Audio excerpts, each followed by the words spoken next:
some of the most difficult things I've ever done is going on retreat. I mean, you have no escape from the craziness in your head, from all the fears and judgments and longings and cravings and insecurity. You come face to face with all of your bullshit that comes out. And what's so powerful about them is that it is a intensive way to get to know yourself on a deep, deep level and to start to cultivate these really wholesome qualities of mind, to cultivate deep patience, to cultivate deep gratitude.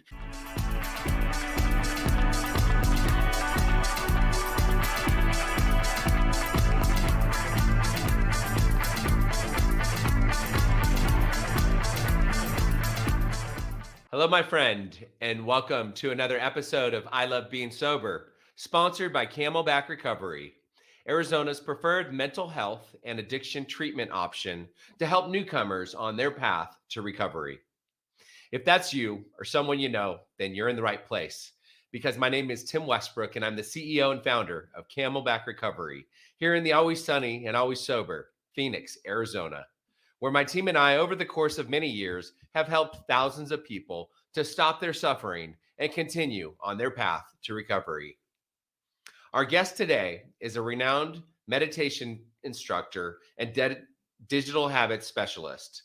He's dedicated to helping men master their minds, foster fulfilling relationships, and lead lives anchored in integrity. His name is Jeremy Lipkowitz. Jeremy's influential work, spotlighted in publications like Men's Health Magazine and Livestrong, primarily focuses on aiding men in battling porn addiction and shaping a purpose-driven life. Drawing from over 10 years of expertise, Jeremy pioneered the Unhooked Recovery program, a transformative 30-day initiative designed to combat addiction. He himself is a testament to the power of mindfulness meditation in overcoming addiction. He has imparted his strategies worldwide, including at esteemed institutions like universities, recovery facilities, and corporate giants such as Microsoft and the United Nations. With a foundation rooted in his training as a Buddhist monk and his credentials as an ICF certified executive coach, Jeremy seamlessly merges science, spirituality, and a dose of self-love, guiding individuals towards both personal mastery and optimal performance. Jeremy, welcome to the show. Happy to be here. All right, this is awesome. I'm excited to learn more about you. You were referred to me by Mary Tilson, probably. Mary Tilson. Okay, that's what I thought. Okay. Yeah, and she speaks very highly of you. So I'm really excited to get to know more about you. And I know you're coming to us from Bali, which is a pretty great place, I've heard. Scottsdale's a pretty It's great place magical. too. But I've heard some great things about Bali, and I know you're about to move there. So good stuff. Yeah. Give me a short version of your story. What was it like and what happened? Yeah, I guess the short version is essentially, I started watching porn at a young age, and it started with very innocent type things. I started looking at lingerie catalogs that were coming in the mail and, comic book characters that I found attractive. And just over time, it grew and grew. And by the time I got to college, I was looking at hardcore internet porn on a daily basis. And my story of recovery can kind of be boiled down to this one moment when I had a wake up call and started to realize the effects it was having on my personal life, on my happiness and well being, and on my relationship. And so that moment was it's just, this wake up call for me to check out what I was doing and how this was impacting my life. So you started looking at porn at a very young age. It's kind of like the person that starts drinking alcohol. They have their first drink at a very young age. And then it's all fun and games. And then it just Yeah. progresses. Yeah, exactly. I mean, it's just like, as we talk about an addiction, all addictions are really the same. It doesn't matter whether you're addicted to alcohol or porn or drugs, or they're all coping mechanisms. And it just happened to be that the coping mechanism that I found when I was younger was sex and porn and masturbation. And that was the thing that helped me deal with my emotions. It helped me soothe myself in difficult times. And over time, it became this addiction that was, these claws that were kind of gripping into my Right. life. Yeah. Right. The addiction is the solution. That's the solution Hmm. to your pain. When you're feeling restless, irritable, discontent, instead of reaching for a drink, you're reaching for porn. Exactly. It's the same thing. And we're Yeah. going to talk about how that affects different areas of your life because many people don't understand that porn addiction is like, so what? Porn addiction. I mean, porn. He's looking at porn. Who cares? And that's what I think a lot, not everybody, but a lot of people think that. But it really Hmm. has negative effects in every area of your life. And we're going to talk about those. Yeah. And just on that note, as you said, it's become so normalized that people, I would say about half the people, maybe not half. It's kind of hard to say, but a lot of people have this response of, yeah, what's the big deal? So you're watching porn. And they don't realize that it actually does have effects. And part of the reason, we can get into this later, is that with porn addiction, a lot of the effects build up over time in small, subtle ways. So Hmm. it's not like the effect you experience with a drug, like when you're hungover or you're doing hard drugs. It's this long-term buildup of some of these problems in your life. So Right. that's one of the reasons people don't realize that it's a problem, is the effects are kind of slower and build up over years. Right. I have a comment I was going to make, but I'm not. I'm gonna bite my tongue. So we're going to keep Okay. on going with this, and I'm sure that yeah. So, what specific event happened that caused you to be so passionate about mindfulness and meditation? Yeah, I guess in order to explain that, just to go back a little bit to my story, the event that happened that made me realize that porn was a problem was, I was, I think, around 23 years old. I was walking down the street in Davis, California. I was just finished my undergrad degree. And Oh, I just remember it was a You went to Davis? beautiful, I went to Davis for undergrad. Yeah. I went to Davis too. Oh, nice. Yeah, Wonderful. yeah, When were you? yeah. Probably a few I years before me, but I was what are you trying to say? yeah. Um, maybe I was a few years after you. No, I was there from like 94 to 90 and I graduated in 99. Okay. Yeah. Do you want to know my dates, or should I just Sure, leave it a sure. Give me secret? your date. Sure. When were you there? What? 2004 to 2009. Okay. Yeah, yeah. I was still, oh no.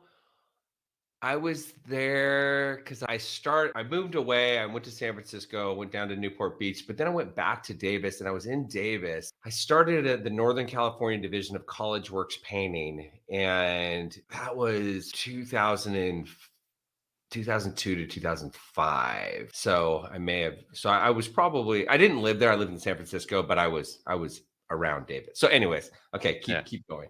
All right. So getting back to, yeah, this story.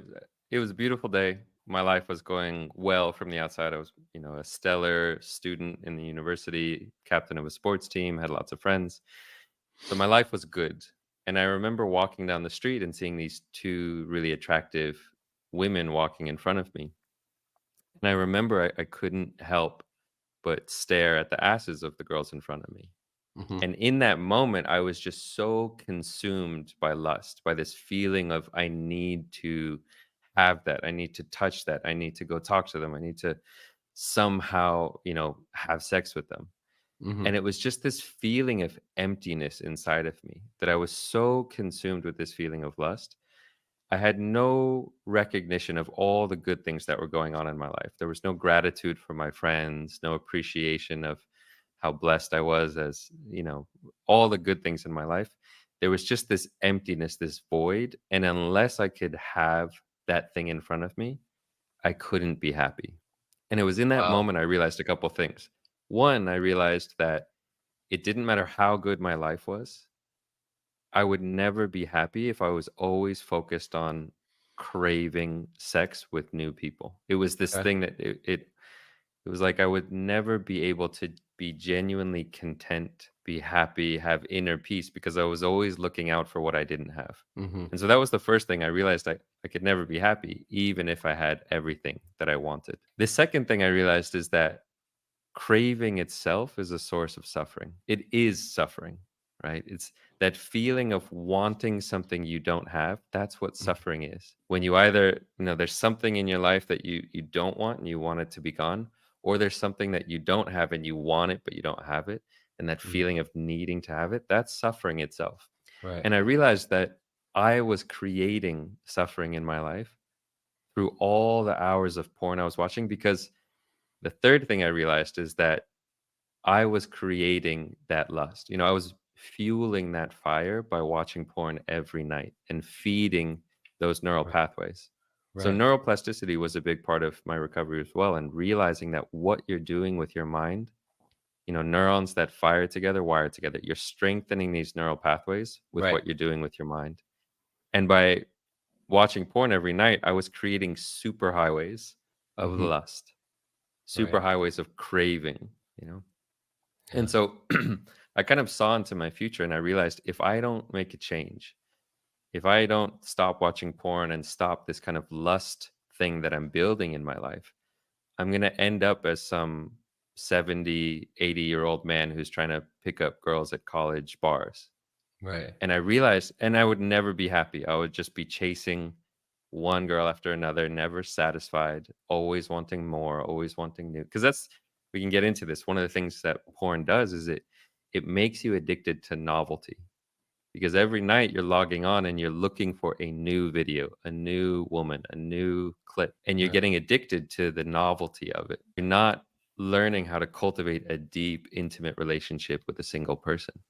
Hmm. You're starting to learn on a very subtle subconscious level that your happiness comes from finding a new girl, a new clip, and that's what gives you the dopamine hit. Right. And so on a very subconscious level, you're starting to associate happiness with, oh, I want something new. I want something different. I want this fresh thing.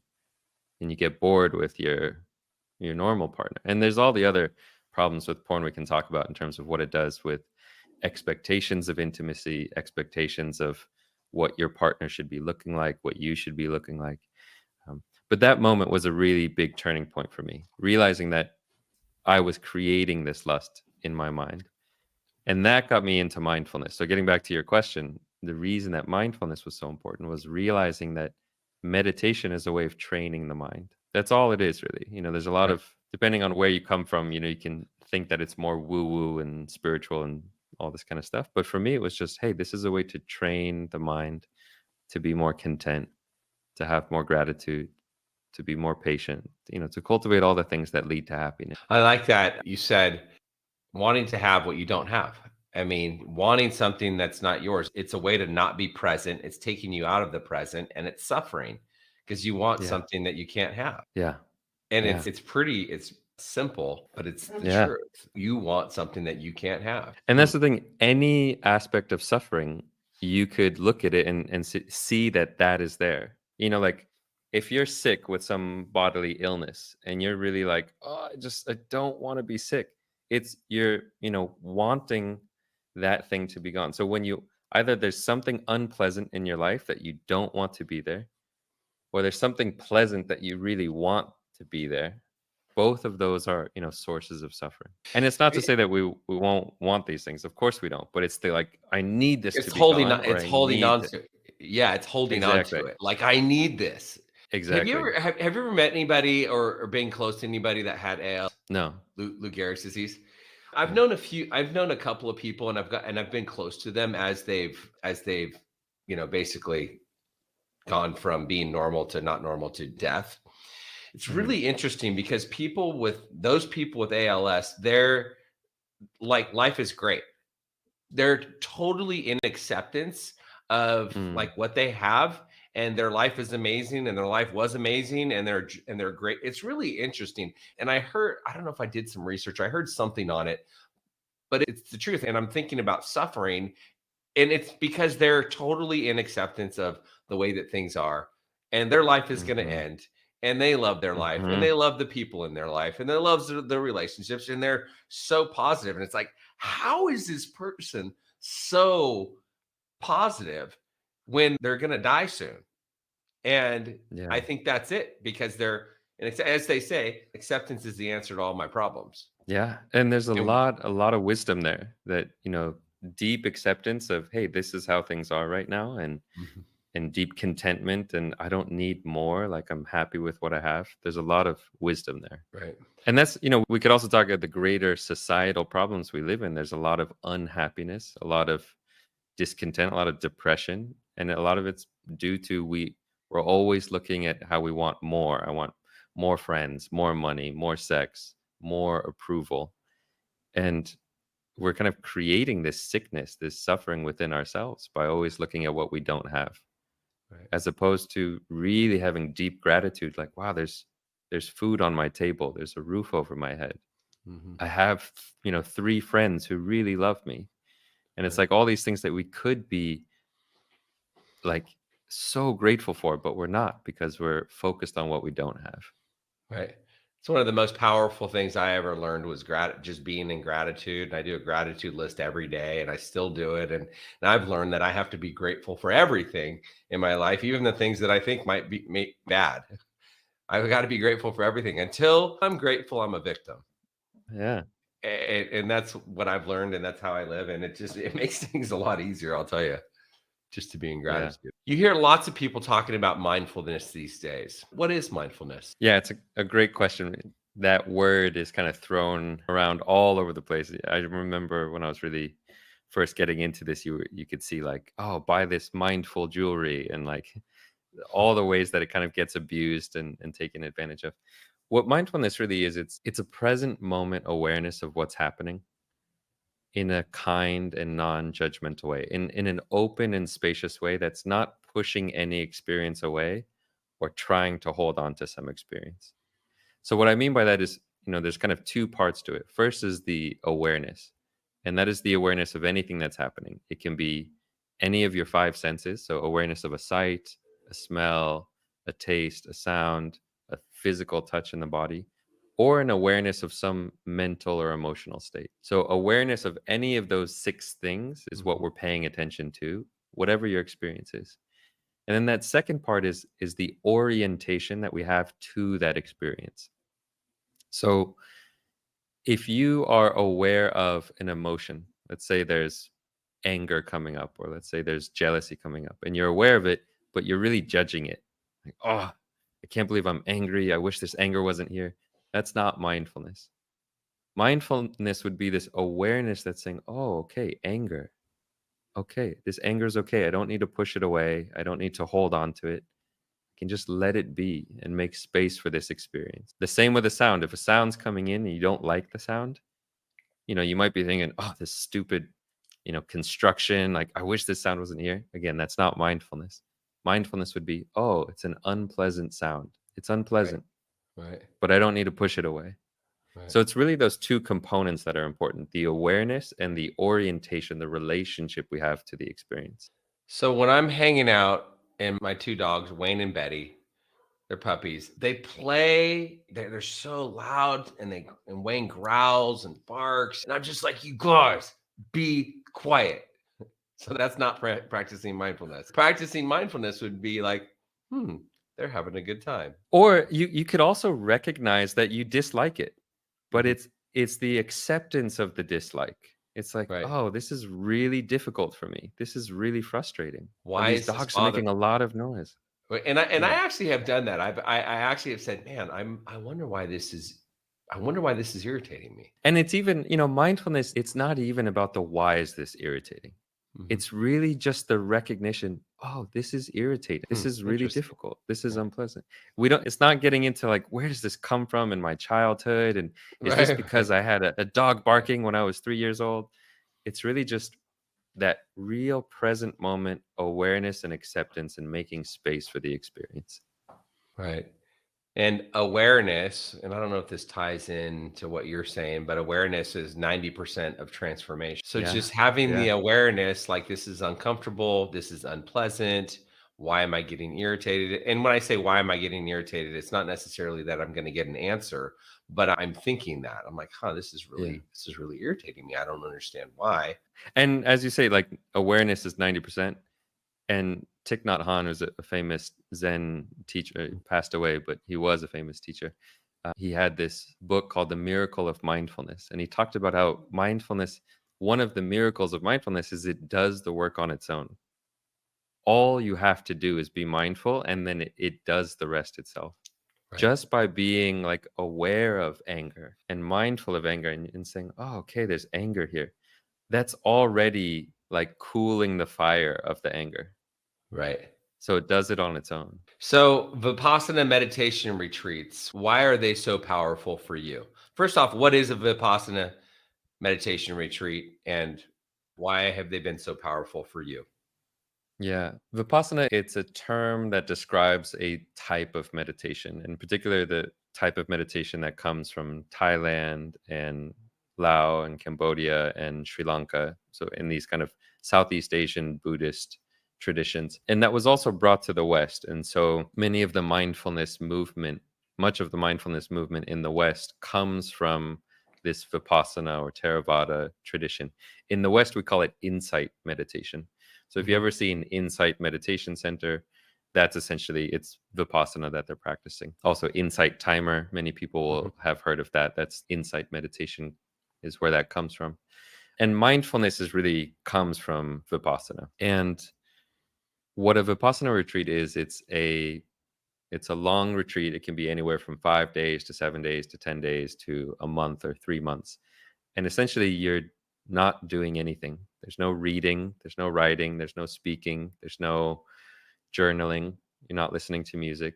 You're not even supposed to make eye contact with the other participants. For 10 days or however long your retreat is, you're really just sitting and walking and sitting and walking. And this is in meditation. So, sitting meditation, walking meditation, sitting meditation, walking meditation. And you just do that for 10 days. And the intention is to really be present with everything in your experience. So even in the in between periods, when you go to have lunch, you're really being mindful of grabbing the spoon and lifting it to your mouth and chewing, and you're present with tasting. So 24/7, the intention is just to be present with what's happening and to not distract yourself with speaking or music or writing or reading. And some of the most difficult things I've ever done is going on retreat. I mean, you have no escape from the craziness in your head, from all the fears and judgments and longings and cravings and insecurity. You come face to face with all of your bullshit that comes out. And what's so powerful about them is that it is a intensive way to get to know yourself on a deep, deep level and to start to cultivate these really wholesome qualities of mind, to cultivate deep patience, to cultivate deep gratitude. Some of the most content inner peace experiences I've ever felt have been on retreat, just sipping a cup of tea, just sitting, Mhm. watching the sunset while I'm sipping a cup of tea and just feeling the deep peace that comes from that when you don't need something more and you can be deeply at peace with just being present and not needing anything else. And so it's just a great way to deepen your awareness and cultivate some of these wholesome qualities and start to have a better relationship with some of the unwholesome qualities that might have plagued your life. For me, craving and lust was a big part of my life. Like Mhm. sexual craving was such a powerful force in my life, and learning how to have a better relationship with that. When it would come up, I would say, oh, okay, my old friend craving. And it just changes your relationship to things. You're no longer controlled by these emotions. How long does it take in one of these Vipassana meditation retreats for the crazy thoughts to get out of your mind? I mean, I would imagine. I mean, I've never done one. I actually was Yeah. scheduled to do one, and then it ended up falling apart. But I'm Yeah. just, Wh- my mind is pretty crazy. So how long does it take before you can actually sit and your mind is not all over the place? the answer is that never happens. Okay. The Okay. answer is you're going to continue to have crazy thoughts for the rest of your life. So it's not about whether the thoughts stop coming or your craziness ends and you become this enlightened master. It's more that you start to see it more clearly and you're no longer controlled by it. And so you can more quickly kind of be the one driving the bus rather than your crazy thoughts just taking you for a ride, if that makes sense. You're still going to have thoughts of like, oh, I have this email to do, or I can't believe that person said this. And you're still going to have emotions, Mhm. but you become more aware of them as they're happening and you can take back control. It's like, oh, okay, when mindfulness isn't there, when awareness isn't there, if lust would come up, I would be that lust. I would be thinking, I've got to go talk to this girl. How can I get her number? How, what am I going to do? I need to have that. And I would be this little lust monster. But when mindfulness is there, when lust comes up, I can just kind of notice, like, oh, okay, I'm attracted to this person. Mhm. That's okay. I don't need to, get consumed by this thing and have this huge detour in my life where I'm like conniving and thinking about how I can get with this person. I can just say, oh, that was a beautiful person. And that's all it needs to be. So on a mindfulness retreat, it's not that the thoughts stop coming, it's that you start to see more clearly what's happening. So back to porn addiction. What gives you the right to claim you are an expert on porn addiction recovery? I love this question. There's a couple ways of answering this. One is, the 10,000 hours rule. I think I've spent 10,000 hours watching porn. And so I'm an expert in watching porn. Okay. And I mean this with all seriousness. It's one of the reasons my clients like to work with me is they know that I know what it's like. Right. We can talk about some of this stuff, and I'm not sitting back in this kind of armchair as a philosopher or psychologist that doesn't know the experience. I've been there. Like, I know what it's like to spend hours in a single night watching porn and to wake up in a puddle of your own sweat, feeling like you're a dirt bag and a pervert and just like wondering what you're doing with your life.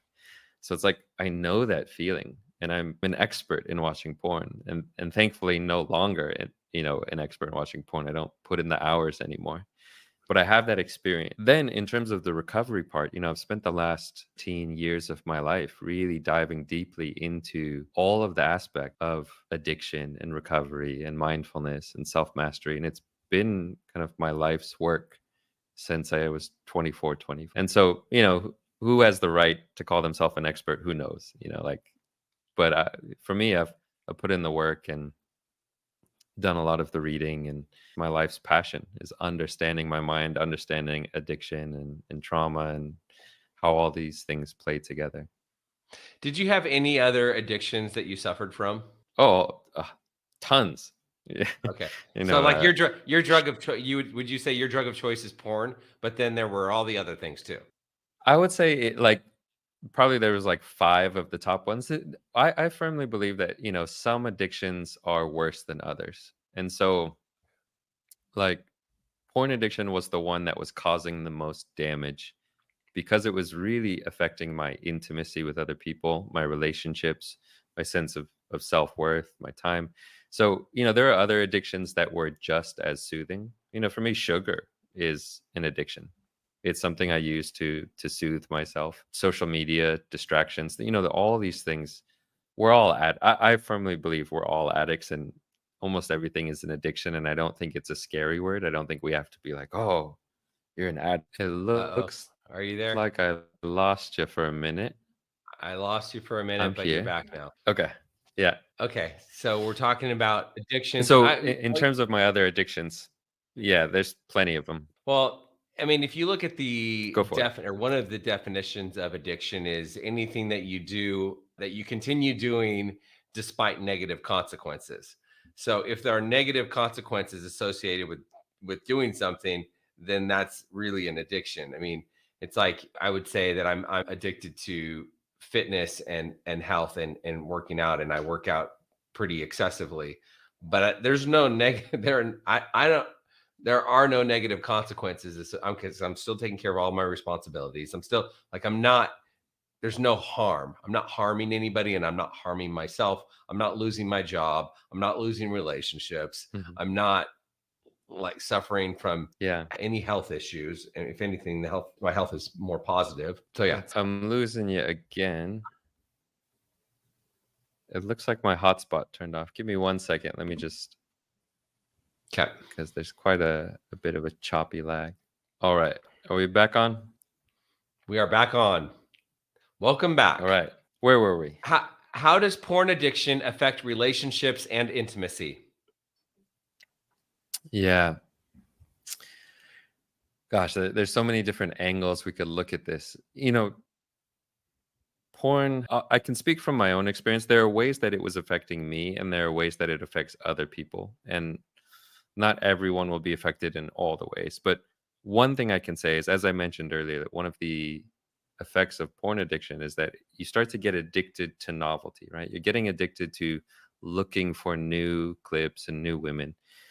And the way that that was showing up in my life is, I would be attracted to women. I would go approach them. I would get their number. I would sleep with them. And then after a little while, I would start to get bored. And it was nothing to do with the women. These were beautiful, intelligent, funny women. But it was just that my mind was so addicted to wanting something new that after a while, I was like just kind of bored with the same experience. And I was, for many years before I was aware of my addiction, I always thought, oh, it's something with this woman, she has bad breath, or she's not funny enough, or she's not sporty enough. And so then I would go look for someone new. And that was one of the big things that I saw in my life. The big wake up call was, if I don't get this under control, I'm never going to be able to have a deep, intimate relationship with one person, which is what I really want. And so I realized that this porn was affecting me because it was causing me to always look for novelty. The other ways it affects intimacy is just the ways that porn, it kind of influences our views on what healthy intimacy looks like. Like modern day hardcore internet porn is violent, degrading, it's, rough, it's hard. There's not a lot of foreplay or communication or sensuality. It's just kind of a skewed fantasy that taps straight into the brainstem. It's the most kind of the thing that really gets men going, because that's what sells, that's what hooks their attention. People have to realize porn is an industry. It's like social media. It's whatever is the most hooking is what gets displayed on the front page. And this is why, you know these days it's all, I don't know if I can use these terms, it might offend some of your viewers: It's okay. anal, choking, slapping, stepsister, kind of, it's like all of the kind of stuff that just kind of triggers you. And this, on a very subtle level, if you're watching it every day for years, it's influencing what you want, it's influencing what you're expecting. And this is really damaging if we're looking at young boys and young girls development. If a young boy at 10 years old starts watching hardcore internet porn, and for the next 10 years of his life he watches it every day before he has a sexual experience, what he thinks normal, healthy intimacy is anal, slapping, choking. He's getting these lessons of what it looks like. And the sad thing is, young girls are getting these lessons too.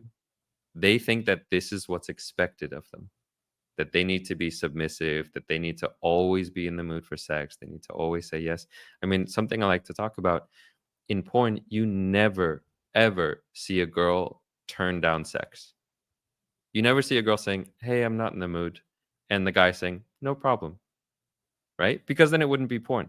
But what Right. this is doing is this is giving people the message, this is giving young girls the message that they're not allowed to say no, Mhm. because they're seeing this like, oh, girls are always in the mood. I can't say no. I've never seen that. That's not allowed. And young boys are also getting that message. If a girl says no, there must be something wrong with him, something wrong with her, right? And so just the very subtle ways that we're getting influenced about what healthy intimacy looks like. Then on top of that, there's like the way that skews our expectations of what our partner's bodies should look like. What you see in porn, it's like 20-year-old porn stars. And so you start Right. to expect, oh, all women should look like 20-year-old porn stars. They should have perfect breasts and flawless skin and no pimples and no cellulite and no body hair. And so you start to expect, okay, this is what good looks like. And Right. so in all these ways, it's kind of influencing intimacy and relationships with our partners. Right. And the final thing I'll say is, it's just an energetic thing. It is energy that you're giving. If you have a partner, it is taking away your sexual energy from your partner and you're putting it into porn. So many of the people I work with who are in relationships talk about, they have this energy, and instead of giving it to their partner, they're kind of spending all those coins on lusting after images of women on a screen. Wow. How would one know if he or she has a porn addiction? Easiest way to tell is try to stop for 30 days. And if you can stop without a problem, then you're not addicted for the most part. If you can, you know, It might be that you're just hitting a really sweet month and like things are just aligning, but you really actually it is still your coping mechanism. And as soon as the shit hits the fan, then you go back to it. Um, but it's a really good sign. If you just say, okay, I'm going to stop for 30 days and it's fairly easy, that's a good sign. If Yeah. it's a bit If more tricky, then it's a sign that like, hey, maybe I'm using this as a yeah, coping mechanism. if it's no But there's big some other deal, things to look for. Yeah, it's kinda like drinking alcohol. If it's no big deal, I mean, an alcoholic is is not gonna just not drink. Like, an exactly. alcoholic is always gonna find a reason to drink. Whereas Yeah. the normal person is kinda like, "Eh, I can drink or not, doesn't really matter." Like for me, I alcohol is not my drug of choice. It doesn't really, and so if I were to be like, yeah, I'm going to do 30 days without alcohol right now, it would be easy. It Mhm. would be trivial almost. If you asked me to go 30 days without sugar, it would be it wouldn't be no big deal. It would be like, okay, I got to do Right. this. Yeah. What is the difference between healthy desire and lust? Yeah, I'm glad you brought this up because it's, as we were talking earlier about like lust and craving and longing, and a big part of recovery from porn addiction and sex addiction, a big part of the addiction is sexual shame and feeling like your sex is wrong or bad in some way. And so a huge part of the recovery process is learning how to let go of sexual shame and accept your sexuality. And so I really like to bring up this topic of the difference between healthy attraction and lust, because there's nothing wrong with sexual attraction. There's nothing wrong with desire. And to understand that when you're attracted to someone, it's just a natural human response, because sexuality is beautiful. It's a beautiful part of being alive. And so healthy attraction is just that feeling of, hey, this is an attractive person and I'm sexually attracted to them. That's fine. That's beautiful. Mhm. Lust, what makes it lust is this feeling of, I need to have that. And if I don't have that, I can't be happy. It's like this, we get this tunnel vision, this hyper constriction. We're not aware of anything else. It's not open and expansive. It's, I need to, it's like these claws, right? So that's the difference between healthy attraction and that feeling of lust. What is the difference between healthy shame and toxic shame? Yeah, this is another, I think, important distinction, talking about shame and letting go of shame. And this is true for all addictions, not just sexual addictions. In recovery, we talk a lot about shame in recovery because it's important to understand the role it plays in deepening addiction.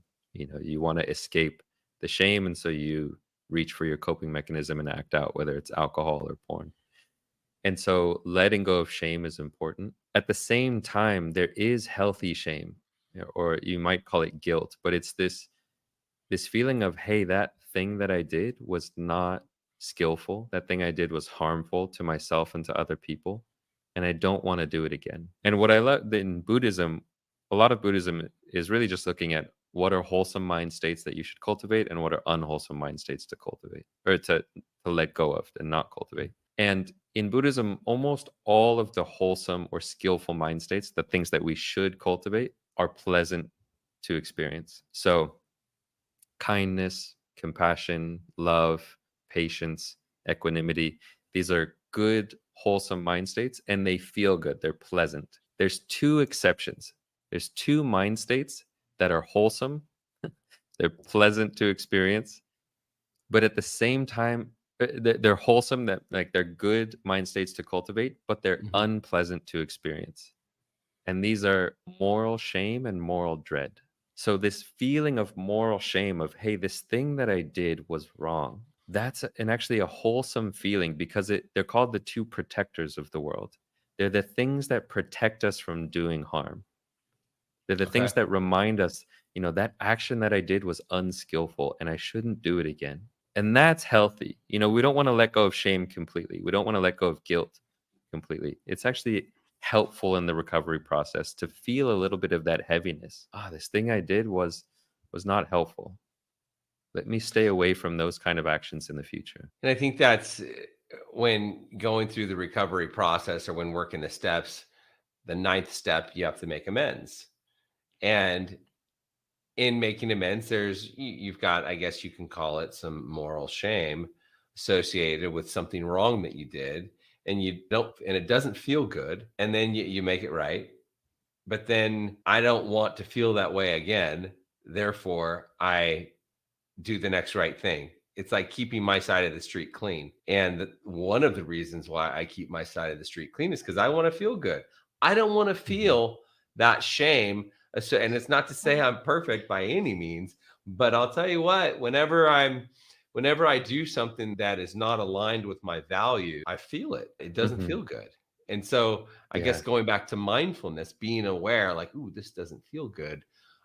I don't want to do this again because I don't want to. And that's why learning how to play the tape forward. If I play the tape forward, I realize like I don't want to feel the way that I felt the last time I did something that wasn't aligned with my values. And there's this concept in Buddhism called the bliss of blamelessness. And I love this concept. It's when you are really acting in integrity and in alignment with your values, there's a bliss when you Mm, know that you haven't done anything wrong. Like you can walk down the street with this feeling of, I haven't done anything wrong and I feel right. this lightness, right? Versus if you know you've been out drinking and saying bad things and doing things you regret, there's a heaviness. Like you're kind Mm, of, oh gosh, what did I say last night? I can't believe I did that. And that's heavy. And just as you say, it's like, it's a selfish thing. I don't want to feel that way. right. I just want to feel good. That's it. Yeah. To feel in integrity, like to feel that feel not just feel good, like feel like, oh, this is pleasant. It's like I want to feel good about myself. I want to feel like I'm in my integrity. I want to feel great about the man I am and my behavior. And that's Exactly. again going back to gratitude and I mean I think about that as I want to feel good, therefore I do the next right thing and I Yeah. act in line with my values. Yeah. So porn addiction is mainly just like sex addiction is mainly men. Porn Mhm. addiction I would imagine is mainly men. Do women also deal with porn addiction? Definitely.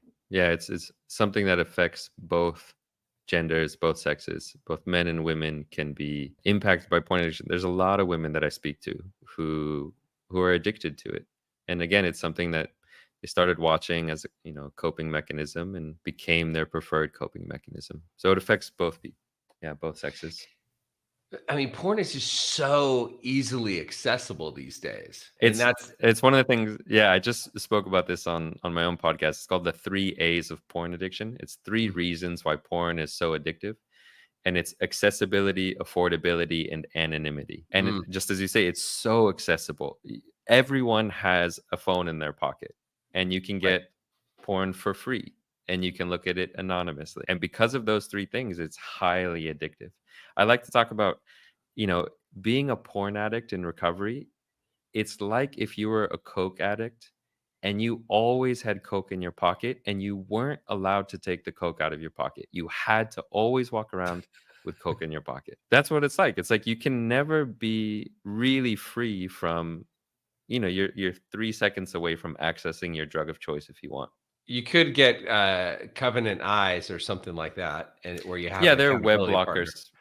Right. Yeah, But to your definitely. There point, are these things. it's always gonna be in your pocket. It's always gonna be easily accessible. Because even with Covenant Eyes, it's not there's not a blocker. It's just that somebody else is notified if your accountability partner is notified if you go to a website that is And there are outside of other the guidelines. block there's a lot of blockers out there, and some actually do block this, so they prevent you from going, but Mhm. there's always ways to get around it. It's quite easy. How does mindfulness help with recovery? It gives you a choice. It gives you more of a choice of how you want to live. So a quote that I love comes from a summary of the work of Viktor Frankl. You've probably heard this quote, between stimulus and response. I don't know. Have you heard that one? I don't recall. So it goes like this: between stimulus and response, there's a space. Mhm. And in that space is your power to choose your response. And in your response lies your growth and your freedom. So, what he's saying is that between something happening and your response, there's a space there. Mhm. And if you have no mindfulness, there's no actual space. It's stimulus Right. and reaction. Pleasant woman, go chase after it. Right. Pleasant food, grasp after it, right? Right. With mindfulness, you get access to that space where you get to choose how to respond in that moment. You get to choose, do I want to follow my lust and my craving, or do I want to practice patience?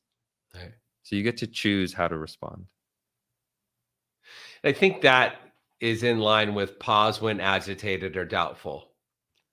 Mm, And that's one of my favorite things to do, and my favorite things it's like whenever I'm faced with a situation, instead of acting impulsively, I'm gonna pause. It's like pause when agitated or doubtful. I'm gonna pause. I'm gonna play the tape forward, and I'm gonna think about, if I do this, what happens? And then, more often than not, most of the time, I'm going to make the right decision because I give myself that space. So I think it's mhm, extending the space between the pause and the stimulus, or between the mhm, stimulus and the response. mhm. Yeah. Yeah, and then you get Easy to way to act more think about it. skillfully. Yeah. You get to choose, "Oh, okay, how do I wanna move forward? And I Who's the think, man I as wanna show up as?" right, and as you continue practicing mindfulness, that pause can be shorter.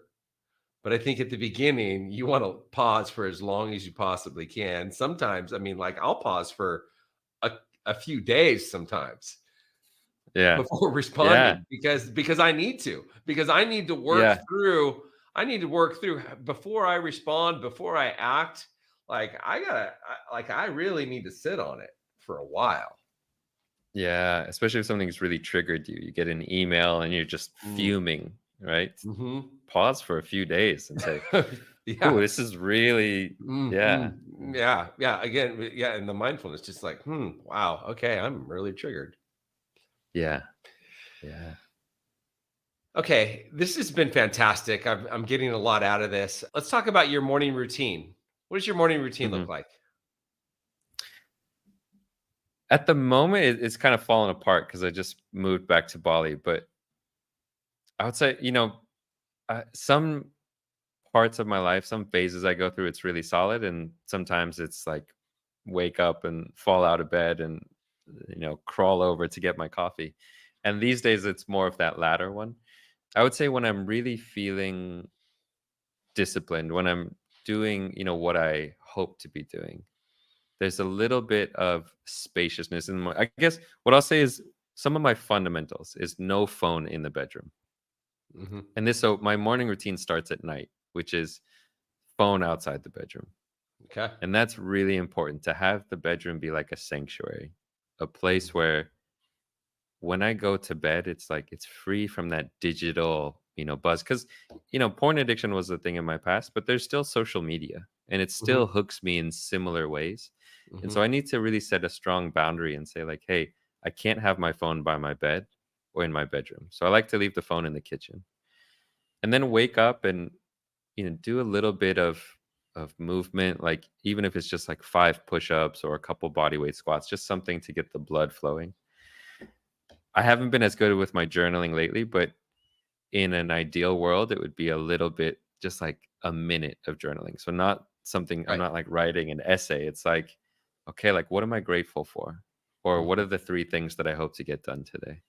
Right. And then coffee, huge part of my morning, sometimes just sit and have coffee, and like that can be my mindfulness practice on its own, Right. to like put all my devices away, to not do anything and to sit.